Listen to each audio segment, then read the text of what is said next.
Hello, Rapunzel. Welcome back, guys, to Fog Entertainment. Another Dexter Resurrection Fairy here to talk about Rapunzel. Likes cutting off the ponytails of his victim. Harrison, his wee pal's got a ponytail. Could it be disaster for her? I think it could be. So yeah, welcome back to the channel. I don't even know what her name is. Is it Ruby? I don't even have a Scooby snack, but she's got a kid that's got asthma, and Harrison whips out this big breathing apparatus, man, just to rap around him.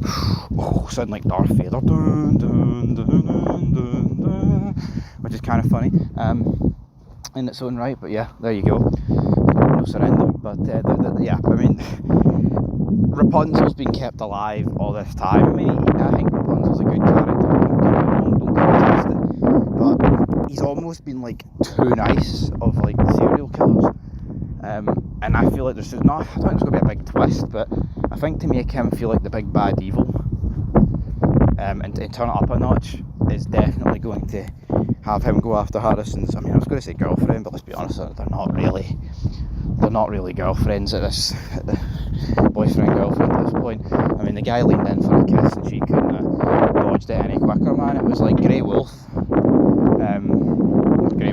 Grey Fox, Metal Gear Solid 1, dodging it, which was quite hilarious. You know what I mean? Guy just, she's like, no, what do you mean, kissing you? Not a chance, Harrison. And you know what, man? It's cuck behaviour. Let's just call a spade, right? We can say he's friends with her, and I'm not saying male and female can't be friends, but it tends to be that if the female's more attractive than the male, it just doesn't really work. You just feel like Harrison's hanging around like a bad smell to finally get his piece of their ass, and it's never going to happen. You know what I mean? If you're babysitting the kid and helping her at work and helping her that way and making sure her kid doesn't die and dealing with the big bad landlord, right? Something tells me that you're not going to get hee-haw. Harrison, you're not going to get your hole.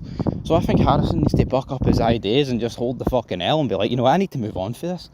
You know, look at Harrison, basically, I mean, looking after a kid that's not even his to get some hole that he's never going to get. It's quite tragic. I mean, look at Dexter in the original show. He's like using Rita because he's like, here, Rita's a weak woman and she's broken, just like me. Perfect cover. No one will bat an eyelid at that. She won't question me, kind of thing. You know, brilliant. Well, here Harrison is going out of his way and like, actually, I mean, she's out working, like essentially being the quote-unquote breadwinner in a non-existent relationship, while Harrison's there looking after the kid. And you can say Harrison's being a nice friend, but it's not like Harrison's a childhood friend, or, you know, he literally met this woman a couple of weeks prior when he started the job, and he's already looking after a kid. I don't know, man. Very, very pish.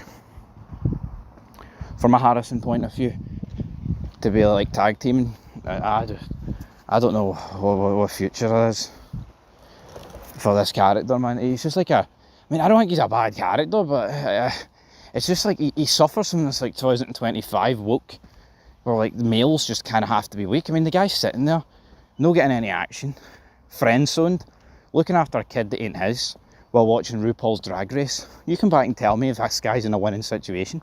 Of course he's not. So, I mean, maybe Al will attempt to kill her, and Harrison will save the day, then Dexter will kill Al, and then maybe that's when she'll give Harrison some action. But yeah, I'd say there's probably more chance of her getting back with the father of this kid, you know, than the other way about. But no, I don't understand, man. It's like, seeing these shows, it's just very easy for them to be like, oh, the father went out for milk and didn't come back, he wants nothing to do with it, fuck him. Could there not be like a different situation where, oh, his father got drafted and he got killed in a war or something, you know what I mean? Or he got killed in the line of duty, he was a police officer. No, it's always the father was a fucking waster and a scumbag. Well, you know, depicting mothers as like these great people. So yeah, Dexter Resurrection, I don't think the show's completely woke, but it does have woke tendencies. But folks, it's 2025. There's always going to be woke tendencies in a show. But anyway, will Al kill her? I'm not convinced. I think, like I said, Harrison will help her and not much will come from it. But yeah, overall, man, I think Al's just been too nice. I just don't really see a situation where this Al guy, like, Dexter just kills him. Like, after, like, all this. You know, because Dexter likes proofing his victims, and I feel like instead of wasting time going through, oh, who's missing all these ponytails, what he's going to do is essentially go after her. Harrison will fight him off, he'll escape. Dexter will hear the description of her, or of him, from Harrison and be like, oh, he cut off her ponytail or something, right? And then, like, right, time to go then. And also he likes going after single mothers, and like I said, folks, she's a single mother. Hell, he might kidnap the kid. I don't really know what Al does, right? He's a fun guy, is Al Rapunzel. Anyway, guys, leave your thoughts down below. That is where we're going to end it. For this Dexter Resurrection Theory, I'm rather toasty here, walking in the 24-degree heat, talking about Dexter. The 24-degree heat would be nothing in Miami, so I need to learn to shut the fuck up and know my role, jabroni.